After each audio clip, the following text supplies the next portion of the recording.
जो कहानी है दो लड़कियों की जो एक 2000 फीट ऊंचे टावर पर फंस जाती है। वो नीचे नहीं उतर सकती और उनके पास खाना और पानी भी नहीं है। ऊपर से वो टावर रेगिस्तान में मौजूद है, इसीलिए वहाँ कोई इंसान भी नहीं है। तो कहानी की शुरुआत होती है और हम एक मैरिड कपल डैन और बेकी को देखते हैं। उनके साथ बेकी की फ्रेंड भी है जिसका नाम हंटर था। ये तीनों मिलकर एक माउंटेन पर क्लाइंबिंग कर रहे थे। वो लोग टॉप पर पहुंचने के लिए एक्साइटेड थे और काफी ऊपर आ गए थे। तभी डैन के रास्ते में एक छोटी सी केव आती है जिसमें एक पंछी ने अपना घोंसला बनाया था।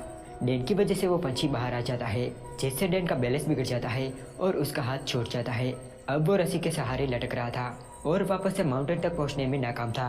तब बेकी उसकी हेल्प करने की कोशिश करती है। हंटर भी उसकी तरफ आने लगती है, लेकिन तभी वो गिर जाता है और उनकी आंखों के सामने उसकी मौत हो जाती है। इस बात को 1 साल बीत जाता है, लेकिन बेकी अभी भी उस सदमे से बाहर नहीं आई है।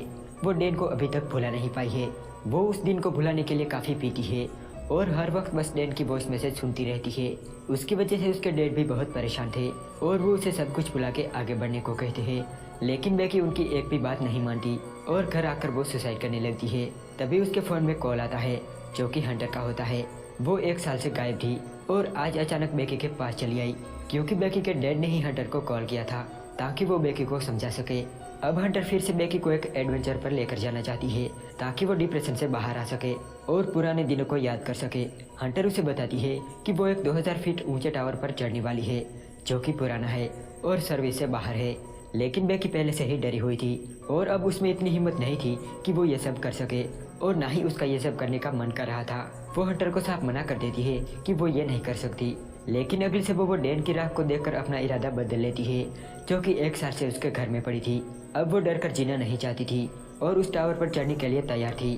वो टावर पर चढ़ के बैन की राख को बिखेर देगी ताकि उसे मुक्ति मिल जाए। अब वो दोनों टावर की तरफ जा रहे थे जो कि रेगिस्तान में था।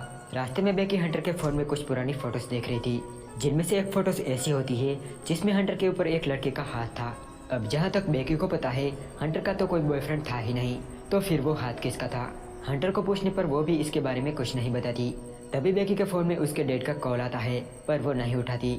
अब ये रात वो एक होटल पर रुकते हैं। यहाँ हमें पता चलता है कि हंटर एक यूट्यूबर है और वो यूट्यूब पर अपने ब्लॉग पोस्ट करती है। वो टावर अब ज़्यादा दूर नहीं था और उसकी लाइट भी दिख रही थी। अगली सुबह वो दोनों टावर की तरफ निकल पड़ते हैं। रास्ते में हंटर ड्राइविंग करते हुए अपना ब्लॉग बनाने लगती है और इसी चक्कर में उनका एक्सीडेंट होते होते बचता है। इसके बाद वो दोनों उस टीवी टावर के पास पहुंचती है, लेकिन गेट पर ताला लगा होने की वजह से वो अपनी कार यहीं छोड़कर टावर की तरफ चलने लगती है। हंटर अपना ब्लॉग बना रही थी। वो अपनी ऑडियंस से कहती है कि वो अपने फ्रेंड के साथ इस टीवी टावर पर चढ़ने वाली है।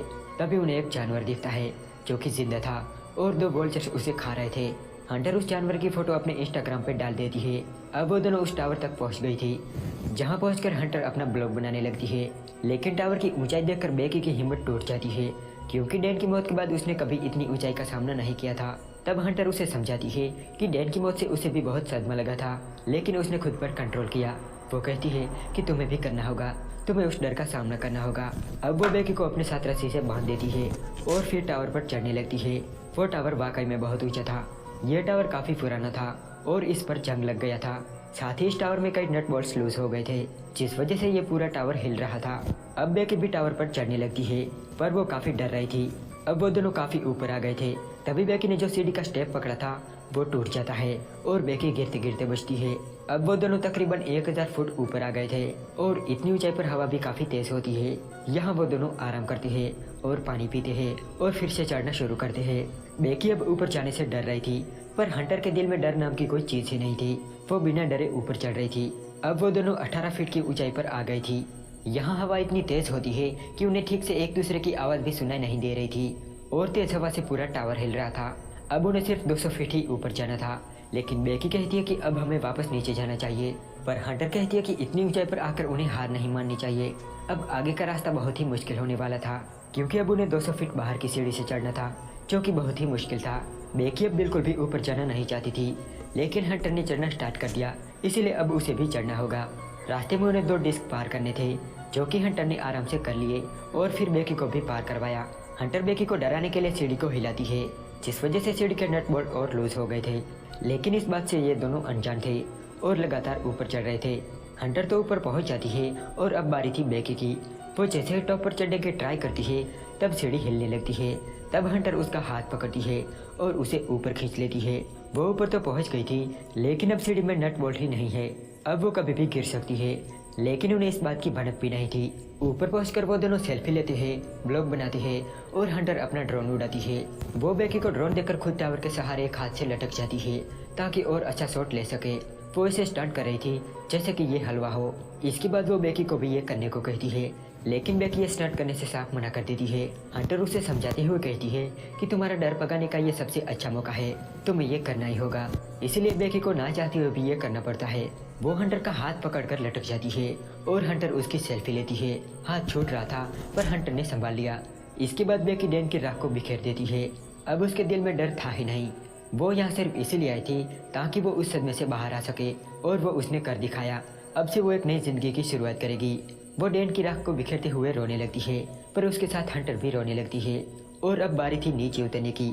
वो एक दूसरे को रस्सी से बांध देती है और पहले बेकी नीचे उतरने लगती है, लेकिन कुछ ही स्टेप नीचे जाने के बाद पूरी सीढ़ी हिलने लगती है और उसके सारे नट बोल्ट एक एक करके निकल जाते हैं और उसके साथ ही सीढ़ी टूटकर नीचे गिर जाती है।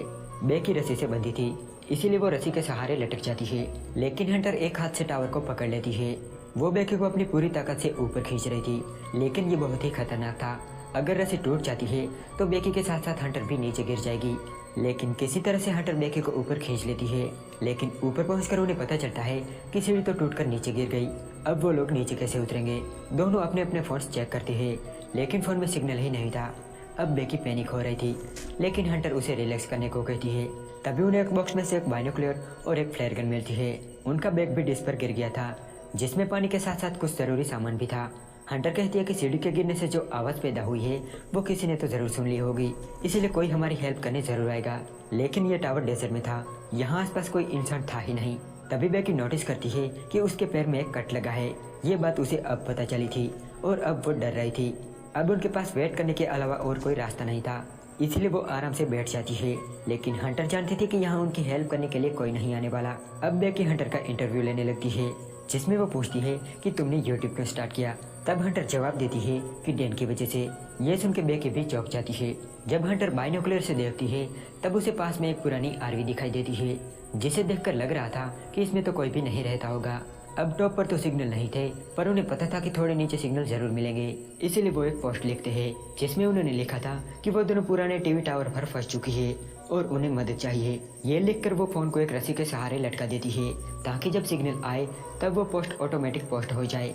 अब ये आइडिया अच्छा था, पर उसने काम नहीं किया। तब हंटर उस रस्सी को लेकर बची हुई सीढ़ी से लटक जाती है, पर इसका भी कोई फायदा नहीं हुआ। वो जानते थे कि टावर के नीचे सिग्नल आ रहे हैं। अब उन्हें किसी भी तरफ फोन को सही सलामत नीचे गिराना था ताकि वो पोस्ट डल जाए, और 60,000 फॉलोअर्स में से कोई तो 911 पर कॉल जरूर कर देगा।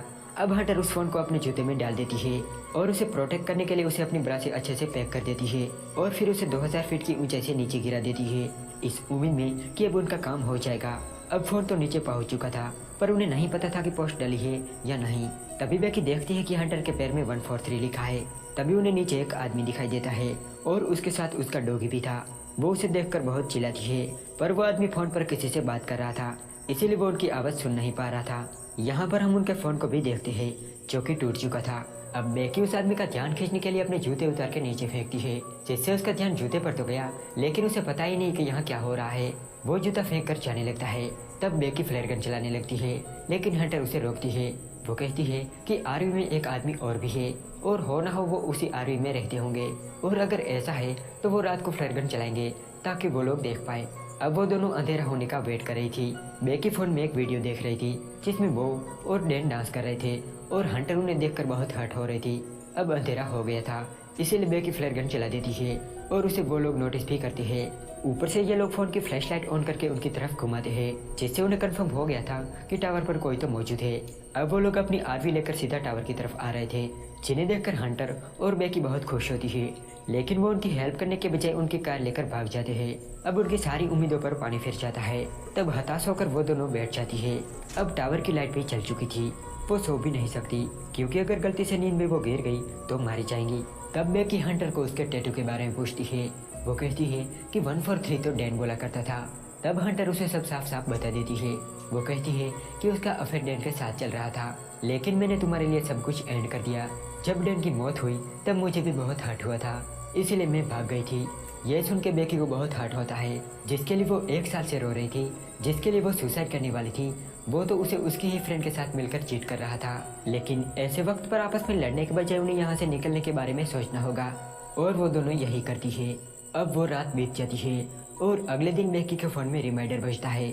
मतलब कि हंटर के फोन को फेंके हुए पूरी 24 घंटे हो गए थे, लेकिन अभी तक उनकी हेल्प करने के लिए कोई नहीं आया था। अब उन्हें प्यास भी बहुत लगी थी।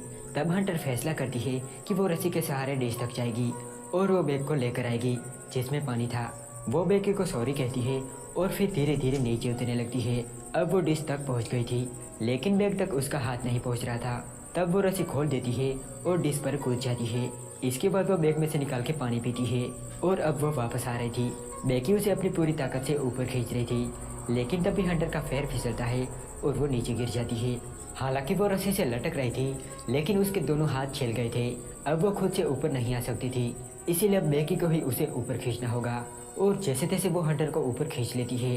अब उनके दिमाग में एक आइडिया आता है। वो एक नोट लिखती है जिसमें उन्होंने लिखा था कि वो दोनों टावर पर फंस चुकी है और उन्हें मदद चाहिए। और फिर उस नोट को ड्रोन में फंसा देती है। अब उन्हें उस ड्रोन को होटल तक पहुंचाना था। वो ड्रोन को उड़ा देती है, लेकिन थोड़ी दूर जाते ही ड्रोन की बैटरी लो हो जाती है, इसीलिए वो ड्रोन को वापस मोड़ लेती है। अब ऐसे ही अंधेरा हो जाता है और रात को जब बेकी की आंख खुलती है तब हंटर वहाँ नहीं थी। जब वो नीचे देखती है तो उसे हंटर की लाश दिखाई देती है और वोल्चर उसे खा रहा था, लेकिन ये सिर्फ उसका सपना था। अब टावर की लाइट देखकर बेकी को एक आइडिया आता है। टावर की बैटरी से वो ड्रोन की बैटरी को चार्ज कर सकते हैं, लेकिन इसके लिए बेकी को ही ऊपर चढ़ना होगा, क्योंकि हंटर के हाथ में चोट लगी है। सुबह होती है और वो टावर पर चढ़ने के लिए रेडी थी। वो टावर पर तो चढ़ रही थी, पर उसे पैर में चोट लगी थी, इसीलिए उसे बहुत प्रॉब्लम हो रही थी। वो ऊपर तो पहुंच जाती है, लेकिन ड्रोन चार्ज नहीं हो रहा था। तब वो हंटर के कहने पर अपनी वेडिंग रिंग का यूज करती है और ड्रोन चार्ज होने लगता है। लेकिन अब उसे ऐसे ही लटके रहना होगा जब तक कि ड्रोन फुल चार्ज नहीं हो जाता। इतना ही नहीं, अब तो वॉल्चर्स भी उस पर अटैक कर रहे थे, जिसकी वजह से उसका बैग नीचे गिर जाता है। कई देर तक लटकने के बाद उसका ड्रोन चार्ज हो जाता है और वो नीचे आ जाती है। अब वो 10 बजे का वेट कर रही थी, क्योंकि 10 बजे ही वो होटल खुलने वाला था। 10 बजते ही वो ड्रोन को उड़ा देती है और इस बार गलती का कोई चांस ही नहीं था। ड्रोन फुल चार्ज था और सब कुछ सही जा रहा था। ड्रोन होटल तक पहुंचने ही वाला था कि तभी उसके रास्ते में एक ट्रक आ जाता है, या फिर ट्रक के रास्ते में ड्रोन आ जाता है। खैर जो भी हो, लेकिन यहाँ इनका सारा प्लान चौपट हो गया था। वो ड्रोन ही उनकी आखिरी उम्मीद थी, लेकिन उससे भी बात नहीं बनी।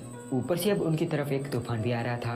बेकी अब पूरी तरह से हिम्मत हार चुकी थी और उसे बहुत नींद भी आ रही थी, लेकिन हंटर कहती है कि तुम सोना मत, वरना वॉल्चर्स तुम्हें जिंदा ही खाना स्टार्ट कर देंगे। हंटर कहती है कि तुम्हें कुछ खाना होगा, लेकिन उनके पास खाने के लिए कुछ नहीं था। तब हंटर कहती है कि अपने आसपास देखो। वो क्या कह रही है ये बेकी समझ नहीं पा रही थी। बेकी कहती है कि मुझे तुम्हारा जूता दो, मैं मेरा फोन नीचे फेंक रही हूँ। तब हंटर कहती है कि मैं नहीं दे सकती। दरअसल वो मर चुकी थी। जब वो नीचे गिरी थी तब वो डिश पर गिरकर मर गई थी। बेकी ने सिर्फ बैग ही ऊपर खींचा था, लेकिन बेकी ये मानने को तैयार ही नहीं थी कि वो मर चुकी है। वो अब तक सारा काम अकेले कर रही थी। अब वो उसके डैड के लिए एक मैसेज रिकॉर्ड करती है। रात को एक जबरदस्त तूफान आता है, जिस वजह से पूरा टावर हिलने लगता है, लेकिन बेकी किसी तरह से टिकी रहती है। सुबह होती है और बेकी अभी भी नींद में थी। तभी एक वॉल्चर आता है जो बेकी के घाव को नोच नोच के खाने लगता है।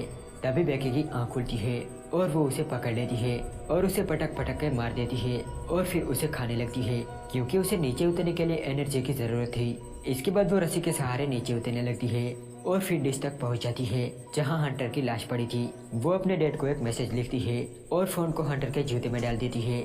इस बार फोन नहीं टूटने वाला, क्योंकि उसने जूते को हंटर की बॉडी में डाल दिया था। और फिर हंटर को सॉरी कह के उसकी लाश को नीचे गिरा देती है। जैसे ही उसके डैड को मैसेज मिला, उसने तुरंत पुलिस को बुलाया और खुद भी वहां पहुंच गया। यहाँ पुलिस को एक डेड बॉडी मिलती है, जिसे देखकर बेकी का डैड अंदर से टूट जाता है। लेकिन तभी बेकी उसे आवाज देती है और उसकी जान में जान आती है। जिस डेड को अब तक वो इग्नोर कर रही थी, उसी ने ही आज उसे नई जिंदगी दी।